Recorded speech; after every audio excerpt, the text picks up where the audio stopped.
So one of the most hyped players in college basketball for women's was Nika Muhl. She played with UConn with Paige Beckers, and obviously that team is going to be hyped, especially because one, it's UConn. Two, they came up against a really freaking good Iowa team, and obviously they went and beat USC with Juju Watkins, and now she's not been able to play in the WNBA. She was drafted. She was drafted in, was the second or third round? I was going to check here. I think it might have been the second round. But she was drafted. Yeah, she was the 14th pick in the draft by the Seattle Storm. And, the team cut players for her. But she genuinely could not get her work visa. And she still has not been able to get a work visa. As of right now, she cannot play in the WNBA. She played a preseason game. But, not only that, she can't get paid. They can't pay her right now. So I'm it's tough. It's such a tough one because obviously you're going to want to play on the team, but they can't pay. They can't pay her. She can't work. And the visa situations are they're ridiculous. Obviously she can play in college because a student visa is a lot easier to get than a work visa. And I'm so surprised that the WNBA didn't have this sorted, because I was wondering, I was there were multiple international players taken in the first round. None of them are coming over. The number 9 pick, Carla Leite, or Layla Lacan, and Niaju Puoj, I'm butchering those names. None of them are coming over. So, Nika Muhl obviously is there. She's Croatian. She played in UConn, and she made the roster, but she can't play. But then, I always wondered, why... Then was Lou Lopez Seneschal? She's okay to play. I don't know what the visa situation is for her. It might be easier to get a visa since she was born in Mexico than Croatia. But still, it is crazy that this is a pro league. This is a pro league, a professional basketball league. And there is visa situations with their players. And it's not like she was a criminal. It's not like there's any situation where, she shouldn't be allowed to play. There's visa situations with players. The NBA 2K League can sort visas quicker than the WNBA. The NBA 2K League are better at this. It is the most unserious league I've ever seen. Some of the crap that the WNBA have pulled, they have the worst. The WNBA are the WNBA's worst enemy. Heck, when Joe Tsai bought the Liberty, he saw that the players had to fly commercial. Out of his own pocket, he's I don't want my players to fly commercial. Out of his own pocket, he paid for a charter flight. And then he got fined $500,000. He got fined $500,000 for trying to make the lives of his team better. Not giving them any money, just being I don't want you guys to fly commercial. So, yeah, cool. I think it was his own private jet that he let them travel on. And then he got fined $500,000. He got fined $500,000. They are their own worst enemy. And now they're doing it with the Aces.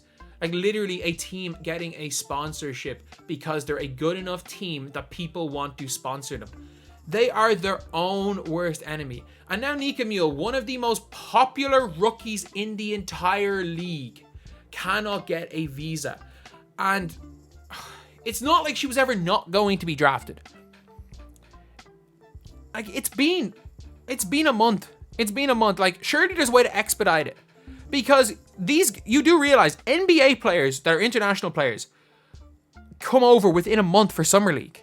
They come over within a month for Summer League and they're fine. They're completely fine. There's never been a work permit situation with an NBA top 15 pick coming over for Summer League.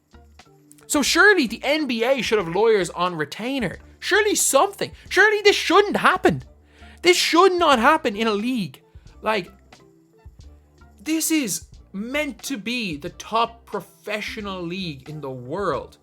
And players are having issues with being allowed to play basketball because they're unable to sort out visas. It's mad. It's absolutely mental. And I don't know what happened with her being allowed to play in preseason. I don't know what's going to happen there. And I don't know what's going to happen now. I don't know when it's going to be sorted. And I hope that all the coverage, all the mainstream coverage with this helps this get sorted sooner. I hope that it helps it get sorted sooner, because I'm just sitting here like, how is this league? This league is its own worst enemy. This league is its own worst enemy. Like, you have one of the better international players coming in the last couple of years. And one of the more popular players. Like, look, is this rookie class all superstars? Like, no. Like, there's no guarantee that they're superstars. Like, Brink's very good. Reese is very good. Caitlin Clark is potentially one of the top 10 players in the league already. Like, because of the way, if you put her on any team other than the Fever, she probably looks like a top 10 player in the league. But at the same time, you've got other players. Like, Kate Martin is a second round pick, but because of people watching Iowa, they all know who she is, so she's hype. There's never been a second round WNBA pick with hype before other than Kate Martin. And it's the same with Nika Muhl. It's the same with these players, because they're building a name for themselves in college and people want to watch them. And it's a horrible situation all around. It's a horrible situation for the Storm, because with how few teams are in WNBA, you have to cut somebody to bring in somebody. They had to cut a player to bring in Nika Muhl for the last roster spot.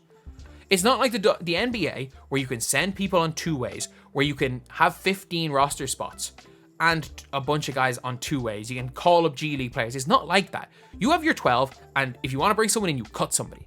So to bring Nika Muhl in, the Storm had to cut their backup power forward, and now, like, ideally, they would rather have the player that they cut for Nika Muhl, but they can't do that. And now Nika Muhl can't even play. So it's just an all-around awful situation that is being caused by just the WNBA. And this is just like the more, like, again, I watched games.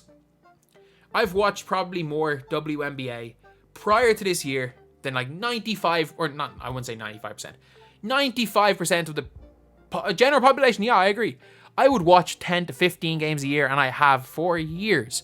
Not like a heavily involved fan, not as much as I would in the NBA, but I'd watch quite a bit of it. I would know what's going on year on year.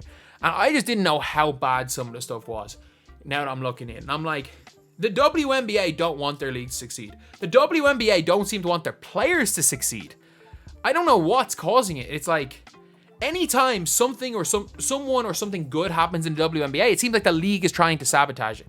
And it's just, and this is obviously isn't them trying to sabotage something. This is just sheer laziness. Like, there's no way that the NBA can sort visas out so quickly. So quickly they can sort visas out. But the WNBA genuinely can't sort out a visa in 6 weeks for a player. In 6 weeks for a player. Like, it just doesn't make, not that it doesn't make sense. Like, obviously 6 weeks is incredibly short to get a visa sorted, but not if you're the NBA. You should have the best immigration lawyers because of the amount of international players that get drafted every year. You should have the best immigration lawyers available on retainer. And those lawyers should be, like, you should be able to sort it out, especially because it's literally one player.